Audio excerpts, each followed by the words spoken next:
Hello，今天给大家讲一下龙进鱼以及进了宇之国之后的避坑点和新玩法。那我们废话不多说，直接开始吧。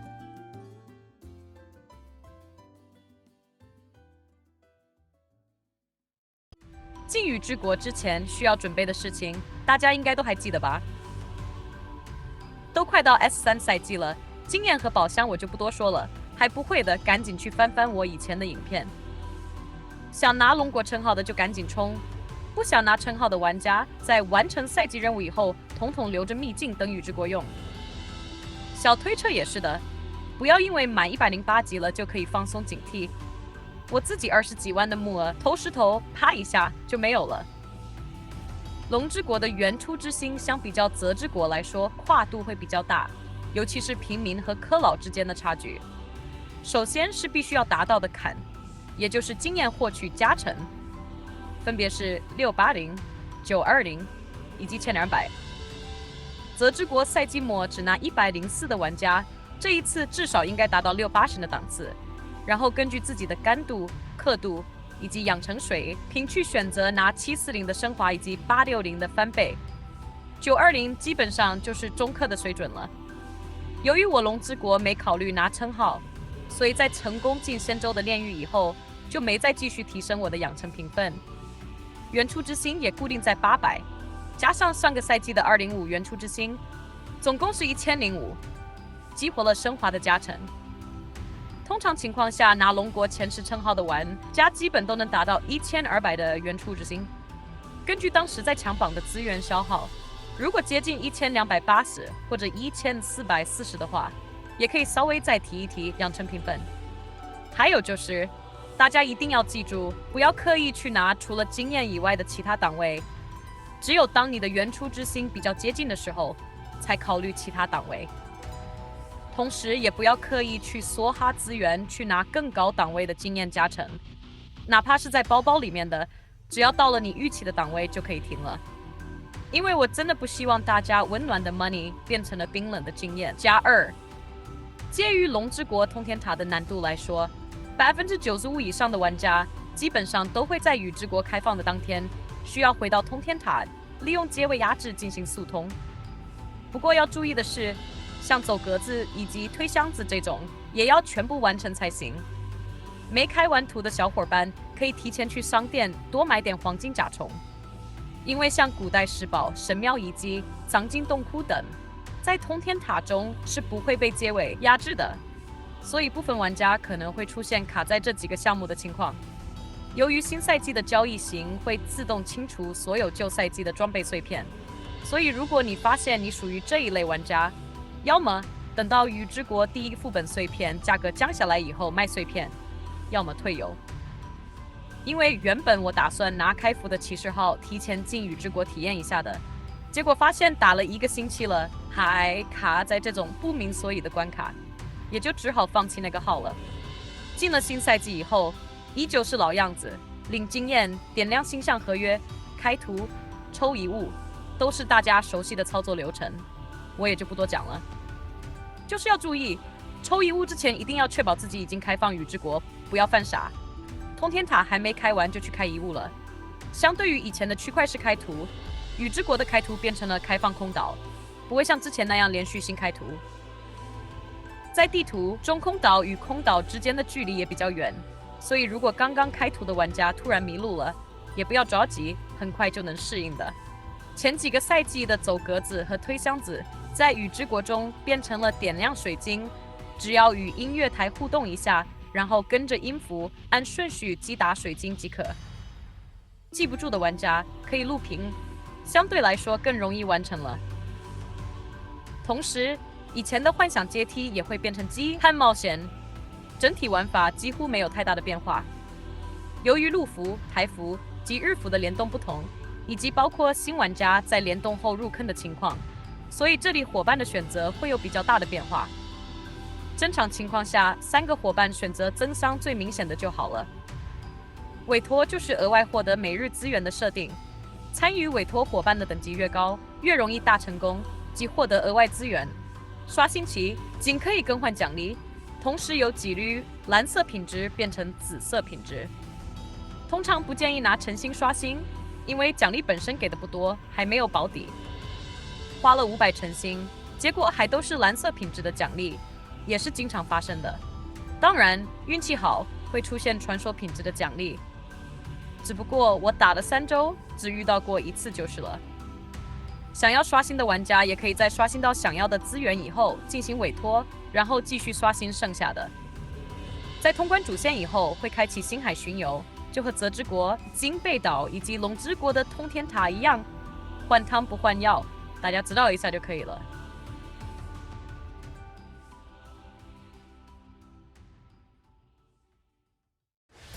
宇之国的所有怪物实力都有增强，就连暴击抵抗和格挡率都变成了接近30%至40%的数值。没错，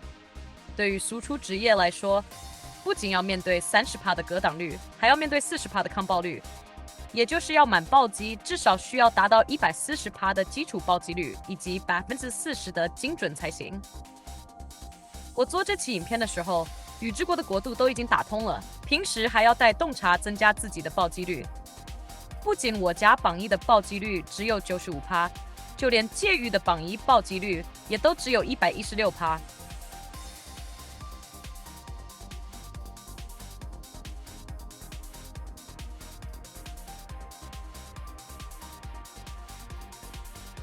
你们别看我暴击率也只有106%，对比一下扣度比我还高的其他斗士佬，就知道输出职业在宇之国的基础要求有多大了。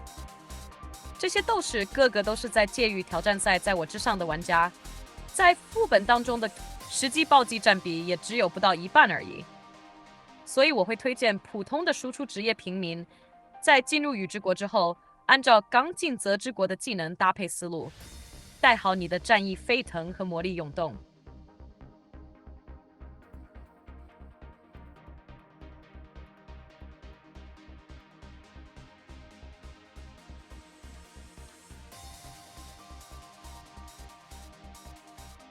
至于平民骑士和贤者，就我个人角度来看，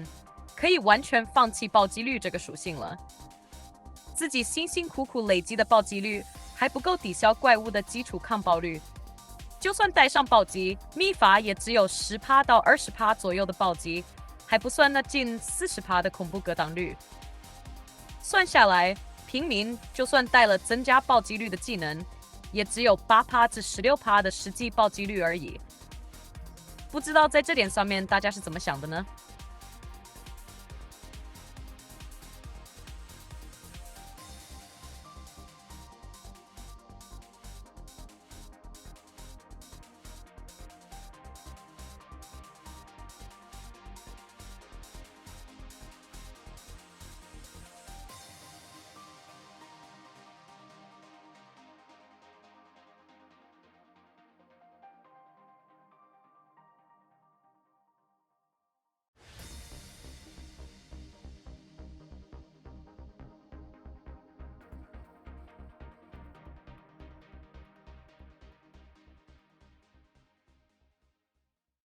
副本的话，还是老样子，和龙之国一样，第一个副本会持续很久。不过和龙之国不一样的地方在于，当交易型的碎片价格降到21至25诚心的时候，我会建议大家不要再继续打了。接下来几天去打龙之国的炼狱仙海云州，碎片分解神柱石的时候可以多分解一些，同时还有几率掉天命装备，省得去拍卖行花要新买时装了。玩词条的玩家可以留着自己用，普通玩家可以分解了买神柱石，或者继续低价出售碎片，哪个赚选哪个。当然也可以自己合成装备，通国度剧情。总之，战力够的玩家不要傻乎乎的留着碎片就是了。想要继承词条的玩家也可以在这个时候进行词条继承，早继承早享受。或者也等下个本的永恒花亭再直接继承红装，因为后面的图都有炼狱，一旦穿上红装就脱不下来了。宇之国第2个副本普通战力门槛只需要1250万，基本上只要是还在玩的玩家都可以达到的要求，很轻松。不过要注意的是，宇之国从第2个副本开始就会有炼狱难度了，这就意味着所有中可以及以上刻度的玩家都必须做出选择：要么从一开始就出售碎片积累诚心，和炼狱完全无缘；要么不停提升战力，充炼狱刷词条，每月零收入。后续副本战力门槛都很刁钻，哪怕你第2个本进入了炼狱，只要你稍微松懈，立马战力不够，下个副本的炼狱门槛。而那些既舍不得高级词条，又不花大价钱充炼狱的玩家，就会跟在龙之国一样，卡诚心卡战力。到了赛季后半段，然后被炼狱难度的副本暴打，测试服已经削弱，中后赛季副本难度已经不知道多少次了，但依旧拳打菜鸡脚踢克劳。那些可以速刷噩梦，但是却进不去炼狱的玩家，自然被策划搞得戴上了痛苦面具。氪也不是，不氪也不是，就像我一样，没有诚心，没有耀星，秘境买不起，交易所也逛不起，食材、宝石、幻兽等资源被贬值得一塌糊涂，想买买不起，想卖又挣不了多少。在面对高难度副本的情况下，已经不存在当时泽之国那种来个坦克来个奶的快乐时光了，基本就是能组到队友就好，组不到就匹配的状态了。基本上已经半只脚踏入养老阶段了。说到养老，那就不得不提一下秦大的 Discord 频道了，一个专注于攻略的讨论区，这里包含了超级齐全的各个职业攻略以及赛季攻略，每一个攻略都是秦大亲自审核过的，欢迎一起变强和养老。链接我会放在简介，想要加入的小伙伴可以随时加入，同时也欢迎大家为 Discord 助力，解锁更多表情包，谢谢。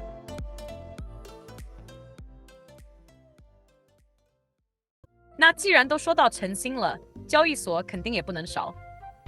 目前交易所最大的问题就是没有新的血液，新的东西不出，老的东西越来越多。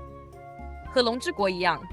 宇之国在新赛季出大部分本身价格比较贵的，比如说幻兽材料、肉等资源，还是会微微回价的，但是不会像龙之国那么多。原本龙之国买的比较好的神柱石和宝石，到了宇之国统统会贬值的很厉害，因为市场饱和严重。像我这里才刚刚开了不到1个月，除了伤害类型的宝石价格会高于2000诚心以外，其余所有的宝石都已经是最低价格了。原因也很简单，龙之国大部分玩家的宝石都只有5阶，想要7阶的宝石大约需要3到4颗5阶宝石，而到了宇之国，大家的宝石都已经6阶甚至7阶了，想要再升阶，那么所需要的消耗是巨大的。这个时候，大部分玩家都会选择慢慢养，而不是购买。神柱石也是类似的道理，由于可以赛季继承词条，这就意味着大部分的重铸词条的消耗都已经在龙之国完成了。到了宇之国，所需要的也只是继承费用而已。料理也是一样，由于宇之国基本没怎么出新的料理，而新的料理也不需要前面几个国度的材料，导致食材依旧是最低价的2成型。换售会比较复杂，但原因也是类似。在龙之国降价的时候，很多玩家会大量购买换售材料，而现在到了宇之国，有许多玩家，尤其是中科以上有能力大量购买换售材料的玩家，都已经5页甚至6页了。而这个时候升级所需的材料就不需要蓝色品质的材料了，自己合成的价格比直接购买紫色品质要贵，所以就会出现大量蓝色羊毛卖不出去的情况。而那些还需要蓝色品质的玩家，很明显是绝对不会买的，毕竟都龙之国的时候他们没有买，到了宇之国当然也不会购买。上面所有的情况都会导致玩家的诚心收入进一步降低，而这些其实都是小头，真正消耗诚心巨大的，导致玩家诚心不够的罪魁祸首，其实就是养装备。选择词条继承就意味着每次新副本玩家都需要新的装备，无论是自己积攒还是交易型购买碎片所消耗的资源都是巨大的。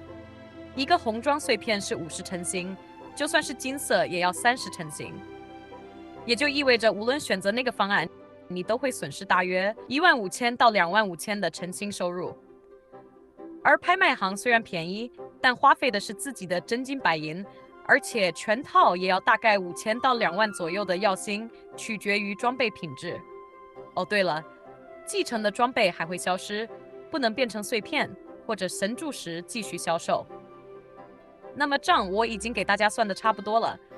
能供得起的玩家可以养装备，打更高难度的炼狱副本和界域挑战赛。供不起的玩家可以拿橙装凑合着，多出来的橙星养白战，以及提升赛季战力。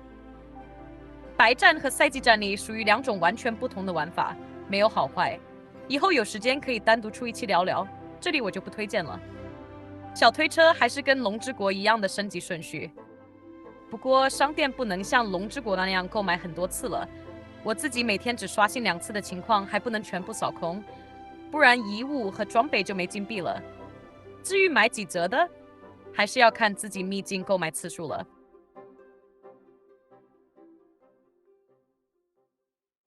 职业5转的话会有一点点不一样，相对于之前，池子依然很明显的变得更浑浊了。在不使用高阶祈愿的情况下，2000多抽，部分技能只提升1颗星的情况也比比皆是。就比如我这个旋风斩，抽之前刚刚进神话阶级，现在都快抽了3500抽了，也只提升了2颗星而已。虽然说贤者5转大家强，就是不知道普通玩家有没有足够的祈愿次数，让自己享受到超标技能就是了。对其他职业来说，并没有太大的提升。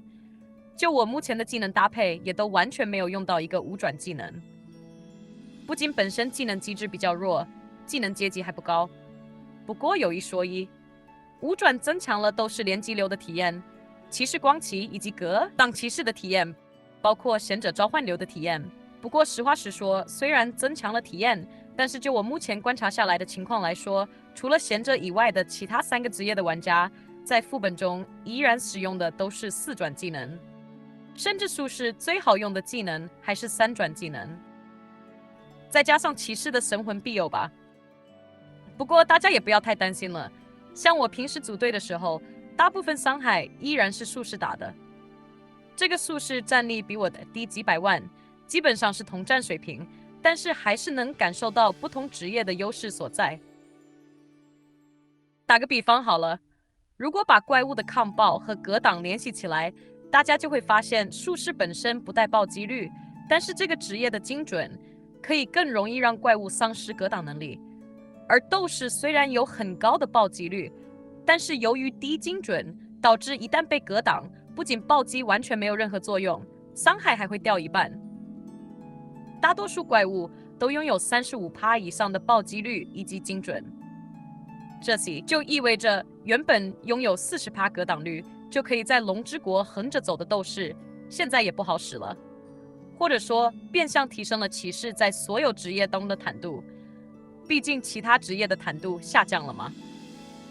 而贤者这种全属性都沾边的职业，尤其是没有大量暴击率、精准、格挡的普通贤者，也可以通过伤害增加以及伤害抵抗的属性来直观的提升自己的战斗能力，或者中科以上的贤者可以考虑3个属性一起堆。所以从我的角度看，相比较龙之国，尤其是泽之国，甚至更早，现在职业分化的更加明确了。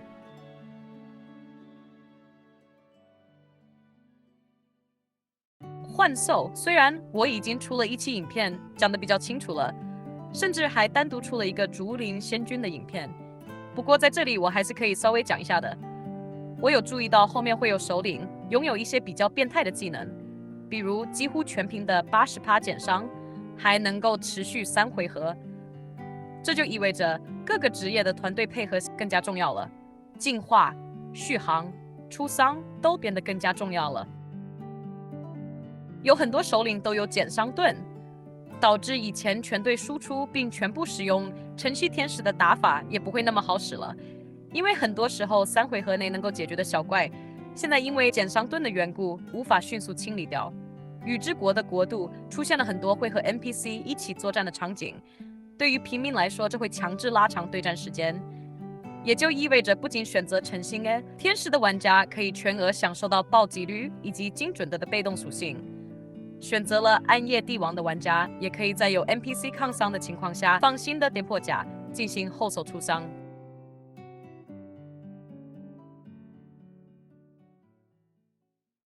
雨之国的遗物其实搭配和龙之国差不多，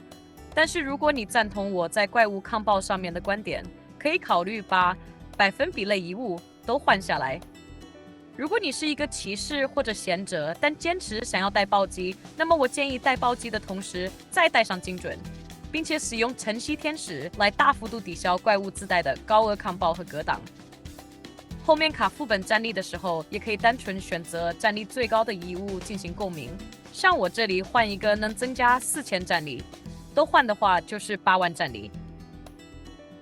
对那些本身就没有几个奇迹遗物的普通玩家来说是比较友好的，顷刻间增加战力的方法。解锁门槛以后就可以用我卡战力的技巧了，具体方法我会放在影片的简介里面。然后升级遗物的时候要注意，如果可以，最好把同元素的共鸣遗物都升级到相同等级，这样没有共鸣的遗物也可以升级，提供大量战力。不要共鸣上面4个遗物中有3个15级遗物，然后留着1个遗物是14级。换手也是相同的道理。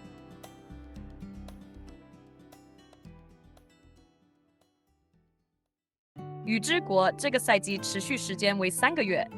比龙国要长。根据主线成功清除混沌以及星际旅行的设定，从 S4 开始，整个游戏的流程会开始逐步进入养老阶段。依然会有新的剧情，但是预计未来所有赛季都会持续3个月，同时也可能包括3个遗物池子等设定。技能池子扩大的同时，保底所需数量可能会微量减少，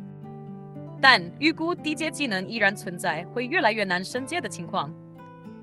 交易型市场价格将会重复雨之国的交易环境等，